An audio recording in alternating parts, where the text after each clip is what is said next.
Hello guys, आपका मेरे channel smart study में स्वागत है। आज हम शिक्षा निदेशालय की तरफ से दी जाने वाली कार्यपत्रक नंबर 36 करेंगे, जो कि क्लास 7th की है और विषय है विज्ञान। ये वर्कशीट 2 दिसंबर 2021 की है। तो आइए शुरू करते हैं आज की वर्कशीट। प्रकाश वस्तु का प्रतिबिंब। जब हम समतल दर्पण में देखते हैं तो हमें अपने चेहरे की छवि दिखाई देती है। देखो यहाँ पर देखा जा रहा है तो यहाँ पे छवि दिखाई दे रही है, जिसे हम हमारे चेहरे का प्रतिबिंब कहा जाता है। इस मामले में हमारा चेहरा एक वस्तु है और हमारे चेहरे की छवि उसका प्रतिबिंब है। तो हमारा चेहरा क्या है, एक वस्तु है या बिंब है, और उसकी जो छवि हमें दर्पण में दिखाई दे रही है समतल दर्पण पे, वो क्या है, प्रतिबिंब है।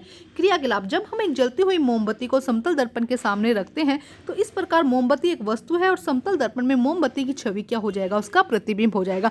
तो जो आप हो वो एज ए वस्तु हो जाएगी, बिंब हो जाएगा, और जो प्रतिबिंब जो मिरर में बनेगी, जो दर्पण में इमेज बनेगी या छवि बनेगी, उसे हम प्रतिबिंब कहते हैं।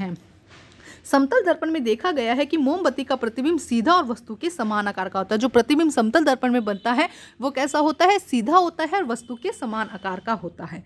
आगे देखो क्या कहा गया है। यदि हम समतल दर्पण के पीछे पर्दा लगा दें, यहाँ पे समतल दर्पण है और उसके पीछे आप पर्दा लगा देते हैं, तब हम उस पर कोई भी वस्तु दिखाई नहीं देगी, क्योंकि समतल दर्पण के पीछे कोई भी प्रकाश नहीं है। अगर आप समतल दर्पण के पीछे कोई चीज़ रख देते हैं तब आपको वहाँ पे कोई भी वस्तु दिखाई नहीं देगी। क्यों? क्योंकि वहाँ पर कोई प्रकाश नहीं है। वास्तव में छवि वहाँ बिल्कुल नहीं है, वहाँ पे एक्चुअली में कोई भी छवि नहीं है। एक आभासी प्रतिबिंब तब बनता है जब वस्तु से आने वाली किरणें दर्पण से परावर्तन के बाद मिलती हुई प्रतीत होती है। और आभासी प्रतिबिंब कब बनता है, देखो जैसे कि ये दर्पण है, अगर आपने इसके पीछे कुछ रख दिया तो आपको यहाँ पे कुछ भी नहीं दिखाई देगा। आप उसके आगे कुछ रखेंगे तब आपको प्रतिबिंब दिखाई देगा, लेकिन पीछे रखने पर आपको ऐसा कोई भी प्रतिबिंब दिखाई नहीं देगा। जैसे कि देखो यहाँ पे ये क्या रखा गया है, ये दर्पण रखा गया है और यहाँ से प्रकाश की किरण आ रही है। ठीक है, ये प्रकाश की किरण इसी तरह से वापस चली जाएंगी। ठीक है, तो यहाँ पे क्या होगा, ये जो किरण आएगी, इसे ध्यान से समझो, इसे हम आपतित किरण कहते हैं, और यहाँ से परावर्तित होकर जाएगी, इसे हम परावर्तित किरण कहते हैं। या इसका आप आगे की क्लासेस में पढ़ेंगे कि किस तरह से ये एक इधर लाइन जाएगी और यहाँ पे आपका प्रतिबिंब बनेगा। तो अभी के लिए ये समझो कि समतल दर्पण पे प्रतिबिंब कैसा बनता है, सदैव दर्पण पे सदैव सीधा वस्तु के आकार का और आभासी प्रतिबिंब बनता है। अब हम देखते हैं क्वेश्चन जो आपकी वर्कशीट में दिए गए हैं। देखो क्या है क्वेश्चन नंबर 1। दो स्थितियों में अपना परीक्षण लिखिए। समतल दर्पण के पीछे एक लंबवत पर्दा रखें, इस पर्दे पर मोमबत्ती का प्रतिबिंब प्राप्त करने का प्रयास करें। आपने समतल दर्पण लिया और उसके पीछे आपने एक पर्दा रख दिया, तो क्या यहाँ पे आपको एक अगर मोमबत्ती रखते हैं तो क्या जो प्रतिबिंब है वो प्राप्त होगा? क्या आप पर्दे पर प्रतिबिंब प्राप्त कर सकते हैं? तो इसका आंसर आ जाएगा नहीं, कि समतल दर्पण के पीछे हम प्रतिबिंब प्राप्त नहीं कर सकते हैं। अब आपको क्या करना है, समतल दर्पण के सामने, यहाँ पे समतल दर्पण है, उसके सामने एक पर्दा रखिए, इस पर्दे पर मोमबत्ती का प्रतिबिंब प्राप्त करने के लिए प्रयास करें। तो अब यहाँ पे अगर आप मोमबत्ती रखेंगे तो क्या प्राप्त हो जाएगा?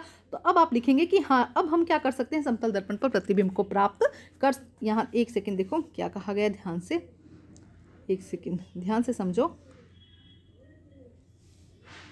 तो देखो क्या कहा गया है, अभी समतल दर्पण के सामने पर्दा रखे, ये समतल दर्पण है, इसके सामने आपने एक पर्दा रखा है, इस पर्दे पर मोमबत्ती का प्रतिबिंब प्राप्त करने का प्रयास करें। क्या आप पर्दे पर प्रतिबिंब प्राप्त कर सकते हैं? तो अब हम पर्दे पर प्रतिबिंब प्राप्त कर सकते हैं। तो अब क्या आ जाएगा, हाँ। तो अब देखो, अब हम क्या कर सकते हैं, पर्दे पर प्रतिबिंब प्राप्त कर सकते हैं। जब हमने क्या रख लिया, एक कैंडल रख लिया, तो हमारे सामने क्या आ जाएगा, अब इमेज इजीली आ जाएगी। जब जो समतल दर्पण पर प्रतिबिंब बन सकता है उसके पीछे प्रतिबिंब नहीं बन सकता है। ठीक है, अब देखते हैं नेक्स्ट क्वेश्चन क्या कहा गया। Question number 2। समतल दर्पण द्वारा बनने वाले प्रतिबिंब की 3 विशेषताएं लिखिए। तो 3 विशेषताएं लिखनी है, तो देखो यहाँ से इजीली विशेषताएं आपको दिख जाएगी। ये हो जाएगा आंसर नंबर 2 का। एक समतल दर्पण सदैव सीधा, वस्तु के समान आकार का और आभासी प्रतिबिंब बनाता है। तो ये हो जाएगा 2 का आंसर। तो ये थी हमारी आज की वर्कशीट को कंप्लीट करके अपने टीचर को जरूर चेक करवाइए, और प्लीज़ मेरे चैनल को लाइक कीजिए, सब्सक्राइब कीजिए और शेयर कीजिए। Thank you guys.